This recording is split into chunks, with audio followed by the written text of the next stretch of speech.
Thank you, Congressman. You get me fired up. Get me real fired up. I wish I could go back to the ballot box again. I hear I'll get in trouble. Thank you for what you do. I think Senator Kelsey said it perfectly, but we appreciate you. You're a great friend of this party. Along with many other people here, you helped build this party, and you're fighting the good fight for the people in D.C., and we're just so thankful for you. And thanks for being here tonight. It's my honor and privilege to introduce our next speaker. Let me give you a little bit of background information on him. Ambassador Bill Hagerty is from Gallatin, Tennessee. I think I pronounced that right. It's a little ways away from here. Came from normal folks, just like us. Dad, road worker, veteran, mom, teacher. He was the president of his Future Farmers of America chapter, Eagle Scout. Then he went off to school. Great schools, started businesses, was very successful in the private sector, really the American dream.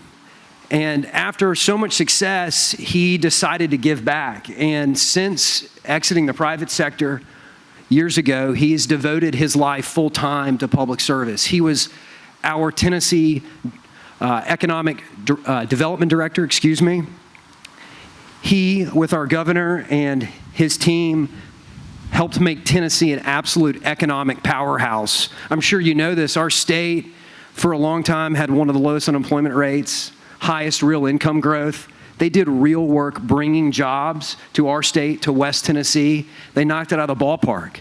Then, after that, he worked for our president, getting Donald J. Trump elected in 2016. And then our president saw fit to appoint him to one of the most coveted and important diplomatic posts in the world. He was our ambassador to Japan, which, as you know, is one of the world's richest economies and one of the world's toughest neighborhoods. And he was there representing our president and representing me and you, and did an outstanding job. And now he's our candidate for U.S. Senate. And if you'll humor me, just a personal reflection, you know, you read about candidates in the newspaper and you see the TV and you can kind of get an idea, but then you sit down with somebody and you're able to understand a little bit better. And I had the opportunity to sit down with you and some other people for lunch a few weeks ago, and some things that struck me, which I think really stand out about you. You were so intelligent without being pretentious. You were confident without being proud. You were experienced without being cynical. I think these are rare traits, especially for someone at your level. And I walked away, and I say this in sincerity, I walked away and said, that is a good and decent man who is going to represent the people of our state well. So it is my privilege to introduce our next United States Senator for Tennessee, Ambassador Bill Hagerty.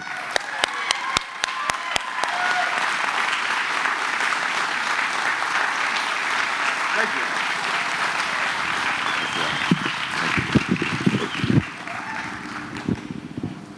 I got a tear in my eye there. That was great. And speaking of great, how about the president's performance last night at the debate? What do you think about that, huh? You know, when he landed yesterday, he was in a great mood. He went over his poll numbers with me state by state. He's in a lot better place than we're hearing on television right now. But we've still got to get behind him and push this, just like Congressman Kustoff said. We got to push this across the finish line for him. We can do it right here in Tennessee, and I know Shelby County is going to turn out strong. I want you to know how much I appreciate everything that you do here. I understand the challenges being in the grand old party here in Shelby County, but you all make a huge difference across this state. I appreciate your support and help. Everyone appreciates what you do, and thank you for getting out and voting for our Republican leadership up and down the ticket. President Trump, myself, Congressman Kustoff, and all of our great legislators that have done such a wonderful job, but everybody, every office up and down the ticket, we've got to work hard to put Republicans in office. There is so much at stake. I mean, if you think about it, look at what the Democrats are planning to do. They've moved so far left that I think the party must be unrecognizable to Democrats of 2 or 3 decades ago.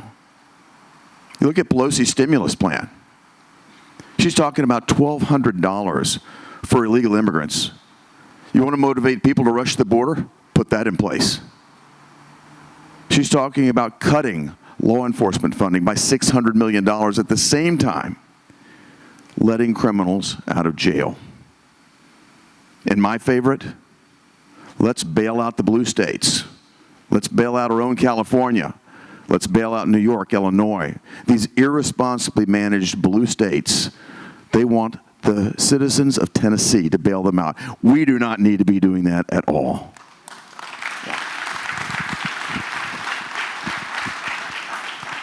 What we need to do is put David Kustoff into the majority in the U.S. Congress.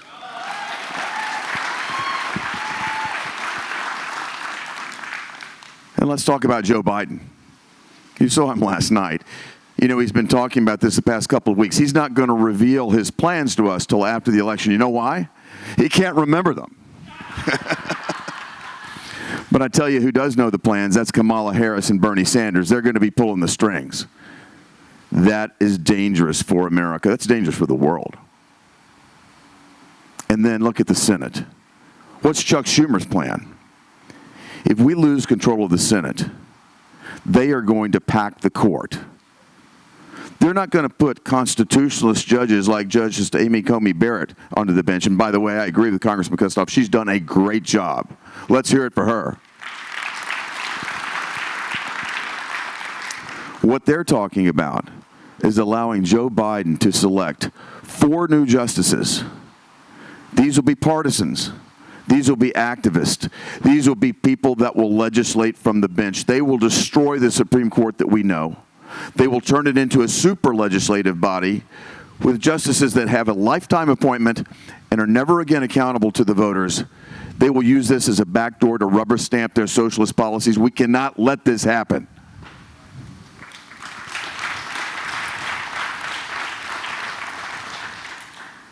And as Congressman Kustoff said, they've got D.C. already teed up, and they'll probably add Puerto Rico. That's 4 new Democrat senators that will dilute our voice. We can't let that happen. They'll take down the 2017 Tax Act. Average Tennesseans will lose $2,000 a year if they're allowed to do that. Think about what that Tax Act did. It supercharged our economy. This will turn our economy in the wrong direction. That's Biden's plan. Think about what they want to do with their Green New Deal.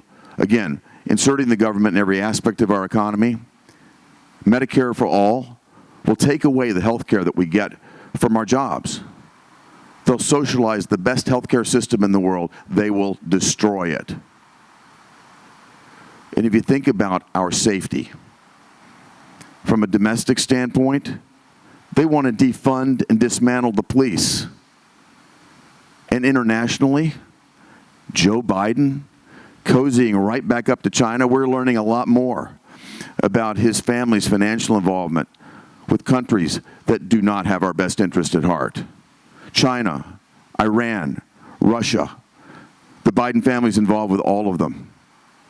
They will control him.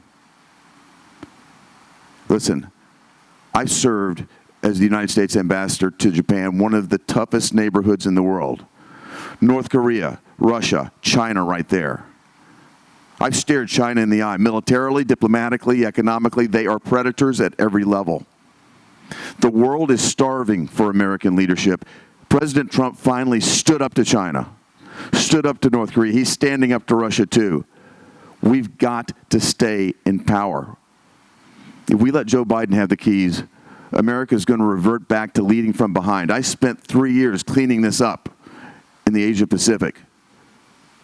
The world is starving for our leadership.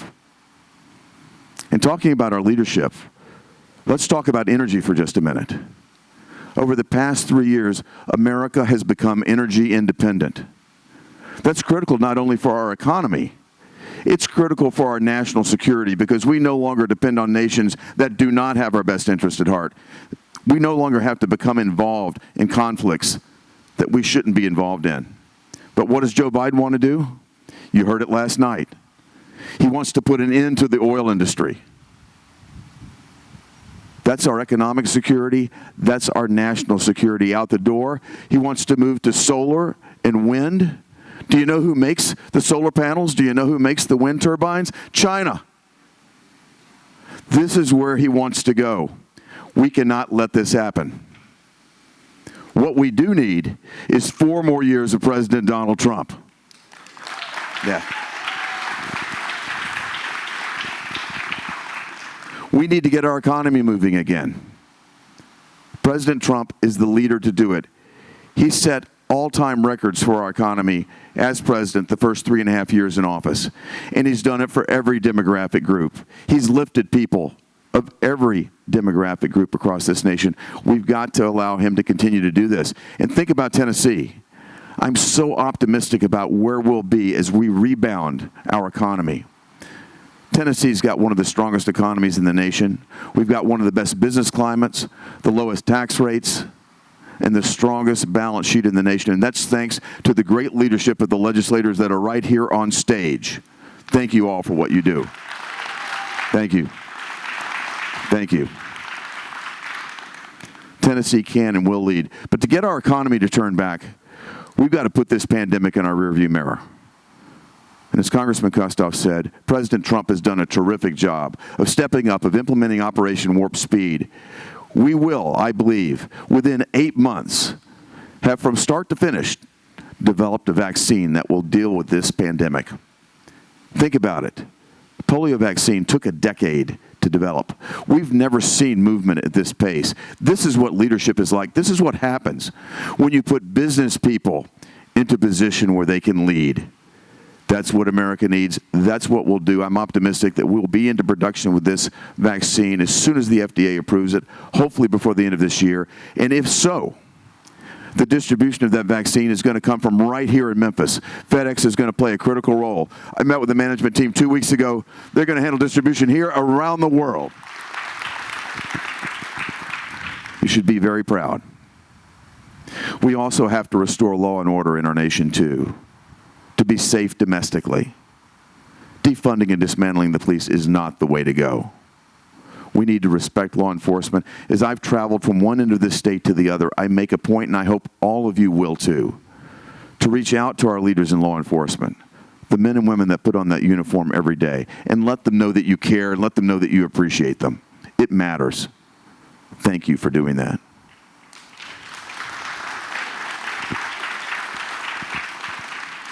And internationally, we need to see peace as well. Look at what this president has done. Our allies, like Israel, he finally stepped up and moved the embassy to Jerusalem. Presidents before him, both Republican and Democrat, have failed to do that. He stepped up and did the right thing. Yeah. And he's continued. Now we have unprecedented peace deals.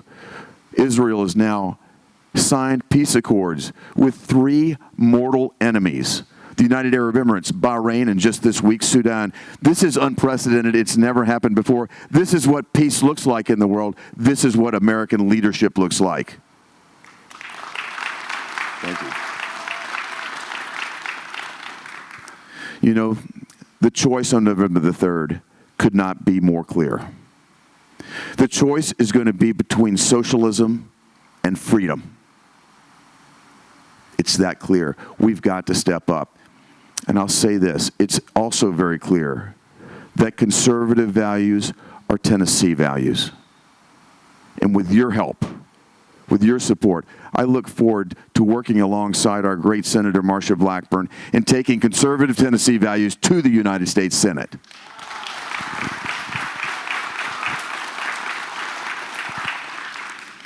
And Marsha Blackburn and I will work together along with Congressman Kustoff and President Trump to help him continue to make America great. We need your help to do that. Thank you. There's a lot at stake, and we appreciate so much what you do. So thank you all, and as the Congressman said, may God bless Shelby County, may God bless Tennessee, and may God bless America. Thank you. Thank you.